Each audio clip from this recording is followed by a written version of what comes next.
Picture this. It is 3 in the morning, and you are standing on the quarterdeck of a 30-ton sloop somewhere in the middle of the Atlantic Ocean. You have no idea where somewhere is. Not exactly. The nearest land is maybe 200 miles east, or maybe 300. You are not sure. Nobody aboard is sure. The deck tilts under your bare feet. The rigging creaks above you. The only light comes from the stars, and the stars are everything. You have no GPS, no radar, no satellite, no radio, no charts stamped by the Admiralty. You have a magnetic compass that lies to you by a few degrees. And you are not sure how many. You have a chip log, a plank of wood on a knotted rope that you throw over the stern to guess your speed. You have a backstaff, a wooden instrument the size of your forearm that lets you measure the angle between the sun and the horizon, once a day, at noon, if the sky is clear. And you have the stars. For thousands of sailors in the Golden Age of Piracy, between roughly 1680 and 1730, this was the reality of ocean navigation. No technology, no infrastructure. Just a wooden ship, a few hand-carved instruments, and the oldest map in the world, the night sky. This is how pirates navigated the oceans using only the stars, and why it was far more terrifying and far more ingenious than you think. To understand how pirates navigated, you first have to understand what navigation meant in the late 17th and early 18th centuries, and how little anyone, pirate or admiral, actually knew about where they were. The fundamental problem was longitude. Latitude, your position north or south of the equator, had been solvable for centuries. You measured the angle of the sun at noon or the altitude of Polaris at night, and with a little arithmetic, you had your latitude within a degree or two. Mariners had been doing this since the Portuguese voyages of the 15th century. But longitude, your position east or west, was an entirely different kind of problem. Longitude is a function of time. The Earth rotates 15 degrees every hour. So if you knew the exact time at a reference point, say London, and compared it to your local noon, the difference told you how far east or west you had sailed. The concept was simple. The execution was, in the early 1700s, impossible. No clock existed that could keep accurate time at sea. The rolling of a ship, the changes in temperature and humidity, the salt air, all of it destroyed the mechanisms of pendulum clocks. In 1714, the British Parliament established the Board of Longitude and offered a prize of £20,000, millions in today's currency, to anyone who could solve the problem. John Harrison would not deliver his first successful marine chronometer until the 1760s. That means every pirate who sailed in the Golden Age did so without reliable longitude. Think about what that means. You could know you were at 25 degrees north latitude, the latitude of the Bahamas, but have no reliable way to know whether you were 200 miles east of Nassau or 200 miles west. You could sail along a parallel of latitude for days, hoping to bump into your target. This was called running down the latitude, and it was, in practice, a controlled form of being lost. Dead reckoning filled the gap, or tried to. The navigator estimated the ship's speed using a chip log, a flat piece of wood tied to a line with knots at measured intervals. You threw the chip over the stern, let the line run through your fingers, and counted how many knots paid out before a sandglass emptied. That gave you your speed in knots, which is where the word comes from. You noted the compass heading. You estimated the drift from current and wind, and you plotted all of this on a chart, hour by hour, day by day, praying that your accumulated errors did not add up to a reef. They often did. The navigator was, in many pirate crews, the single most valuable person aboard. And this tells you something important about how pirate ships actually worked. Under the Articles, the written codes that governed most pirate crews, the navigator often received a larger share of prize money than anyone except the captain and the quartermaster. In some crews, the navigator was explicitly protected from violence during battle. He was too valuable to lose. A ship without a navigator was a ship waiting to die. Consider Bartholomew Sharp. In 1681, Sharp was captain of a buccaneer expedition that captured a Spanish vessel off the coast of South America. Among the cargo was something more valuable than gold, a book of Spanish charts, a derrotero, or rudder, containing detailed sailing directions for the entire Pacific coast of the Americas. The Spanish had guarded these charts as state secrets for over a century. Sharp brought the book back to England, and when he was put on trial for piracy, the charts became his leverage. He was acquitted.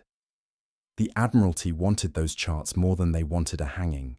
Or consider William Dampier, buccaneer, navigator, and naturalist, who circumnavigated the globe 3 times between 1679 and 1711. Dampier's published account, A New Voyage Round the World, in 1697, was not just a pirate memoir. It was a navigation manual. His observations of winds, currents, and coastal features were used by the Royal Navy for decades. Dampier was a pirate who taught admirals how to sail. And then there was Bartholomew Roberts, arguably the most successful pirate of the Golden Age, who captured over 400 vessels between 1719 and 1722. Roberts was ingenious before his election as captain, a mate aboard the slave ship Princess, a role that required real skill with charts and instruments. He was chosen as captain partly because the crew knew that a man who could read the stars was a man who could keep them alive. The instruments these men used were simple, handmade, and, by modern standards, shockingly imprecise. The cross-staff was the oldest, a long wooden shaft with a sliding crosspiece. You held one end to your eye, pointed it at the sun or a star, and slid the crosspiece until its lower edge touched the horizon and its upper edge touched the celestial body. Then you read the angle from the scale carved into the shaft. The problem was that you had to stare directly at the sun to use it. Sailors went half blind. The backstaff, also called the Davis quadrant, after its inventor John Davis, around 1594, solved that problem. You turned your back to the sun and used shadow vanes to align the sun's shadow with the horizon, reading the angle from a graduated arc. It was not elegant, it was not precise, but it let you measure the sun's altitude without destroying your eyesight. The mariner's compass gave direction, but it lied. Magnetic north is not true north, and the difference, called variation or declination, changes depending on where you are on the globe. In the early 1700s, the variation in the Caribbean could be as much as 8 degrees. In the mid-Atlantic, it could shift in the other direction. If you did not know the local variation, and most pirates did not, your compass heading was wrong by enough to miss an island entirely. The chip log gave speed. The lead line gave depth. A lead weight on a marked rope, dropped over the side, that told you not just how deep the water was, but, if you packed the hollow base of the weight with tallow, what the bottom was made of. Sand, mud, shell. An experienced navigator could identify his approximate position from the feel and smell of the seabed. And then, at night, there were the stars. Let us walk through a single navigational cycle on a pirate ship, dawn to dawn, somewhere in the mid-Atlantic, around 1716. You are the navigator. You have not slept well. You never sleep well. The weight of 100 lives rests on your measurements, and you know your instruments are crude. At dawn, you begin the day's dead reckoning. You check the compass.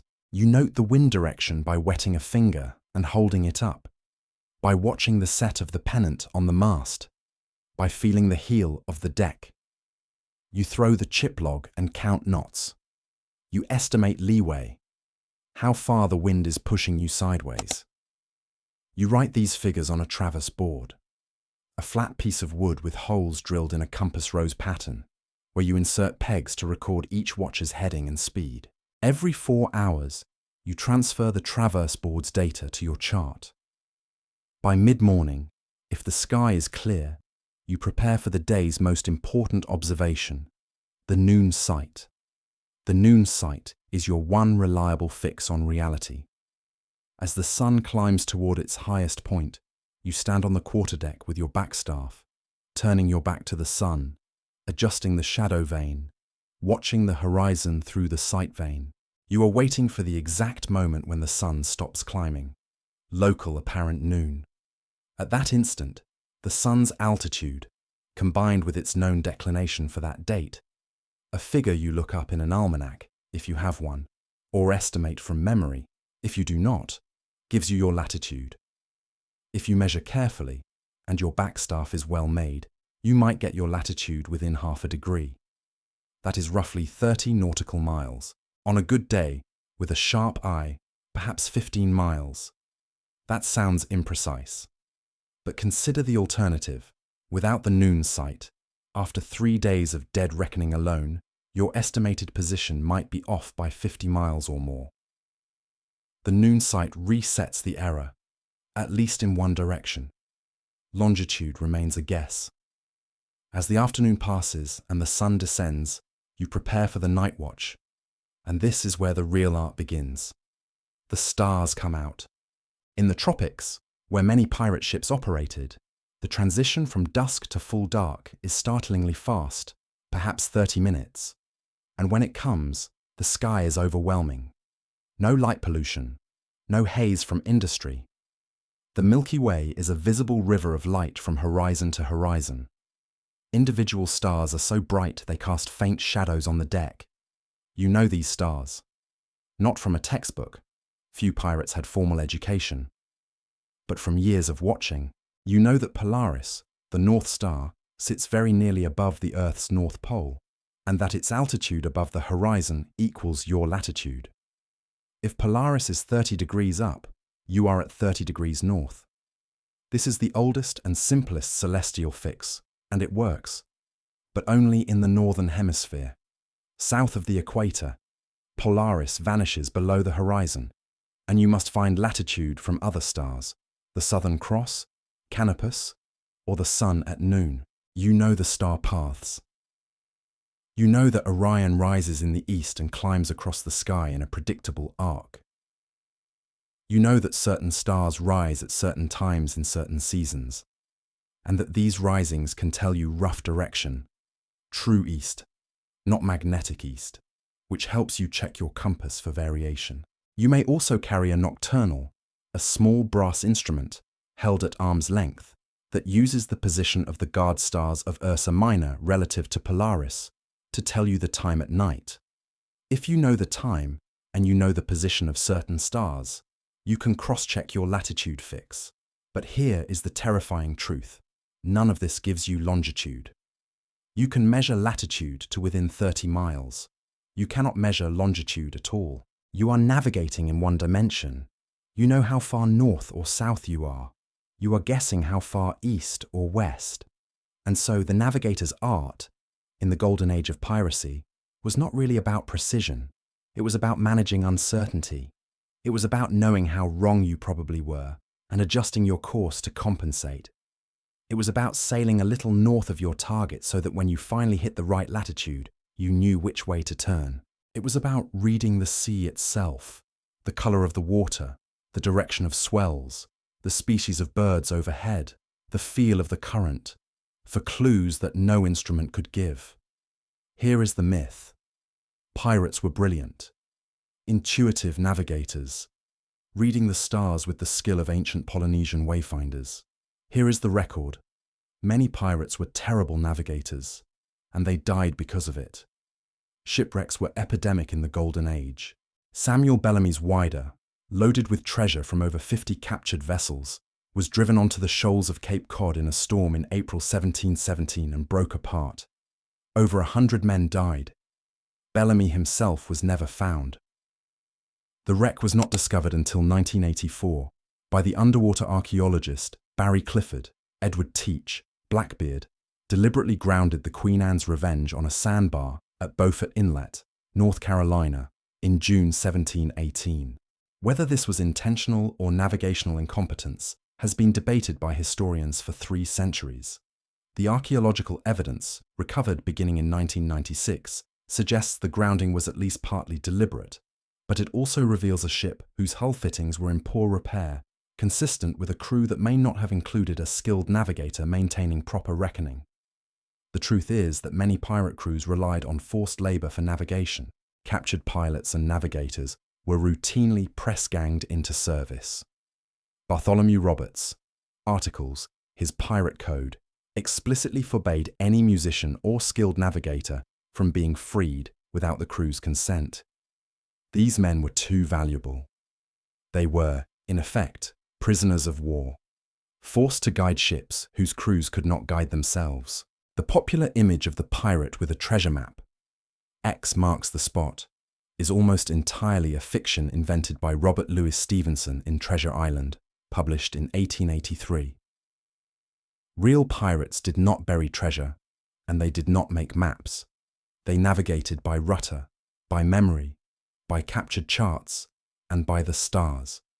The idea of a pirate map with a precise grid reference is an anachronism. Pirates could not determine a precise grid reference. They did not have the instruments, and the magic compass from Pirates of the Caribbean, the compass that does not point north, but points to whatever Jack Sparrow wants most. It is, ironically, a better metaphor for real pirate navigation than the filmmakers probably intended.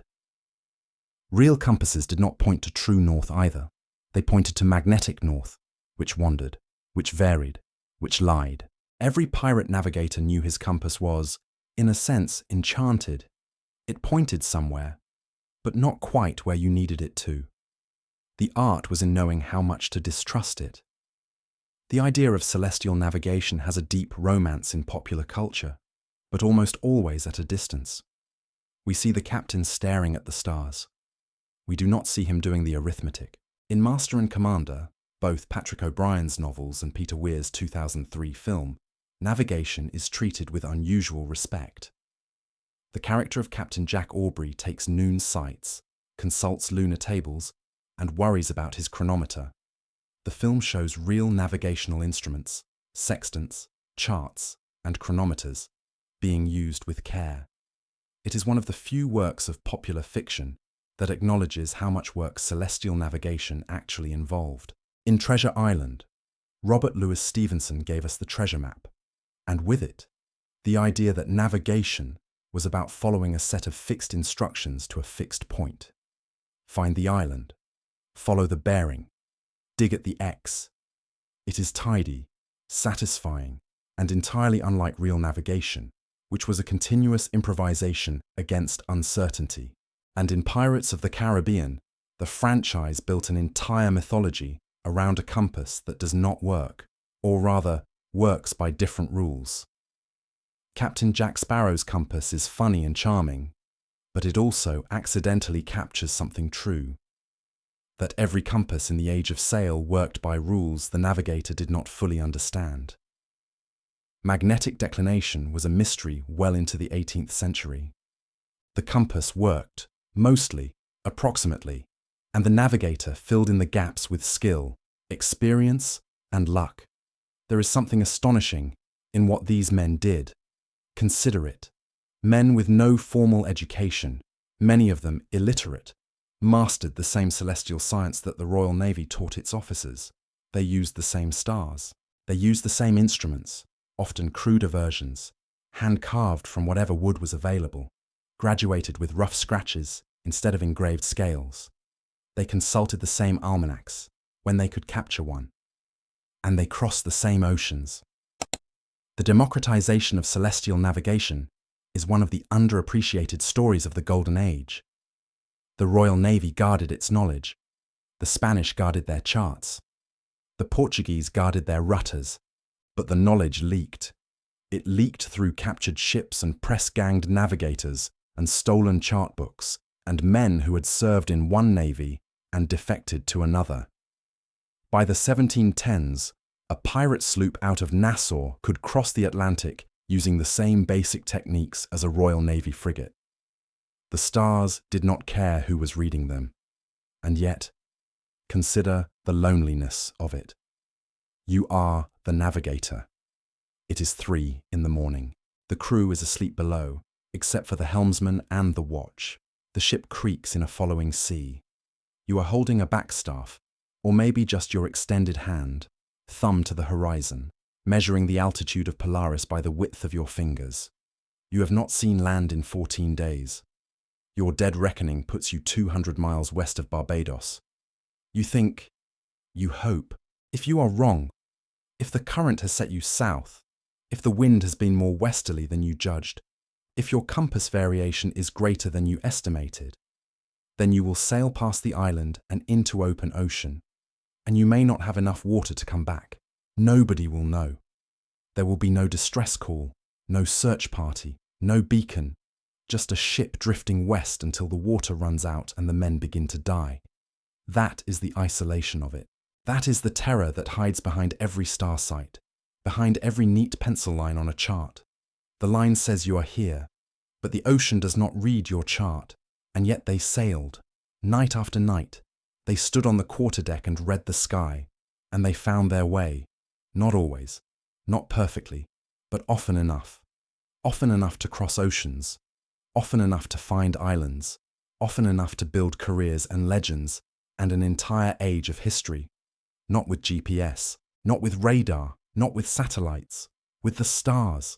There is a moment, any sailor will tell you this, a moment just before dawn, when the stars begin to fade, but the sun has not yet appeared. The sky is not dark and not light. The sea is the color of iron. The horizon is a rumor. In that moment, you are nowhere. You have no fix. The last stars are dissolving, and the sun has not yet risen to replace them. Your instruments are useless. You are suspended between one kind of knowledge and another. It does not last long. The sun comes, the sky brightens, the backstaff comes out, and the day's work begins again. But for a few minutes, you stand on the deck of a wooden ship in the middle of an ocean, and you feel in your bones, that you are a very small thing on a very large sea, and that the only bridge between you and home is a handful of lights in the sky that are already going out. The stars will be back tonight. They always come back.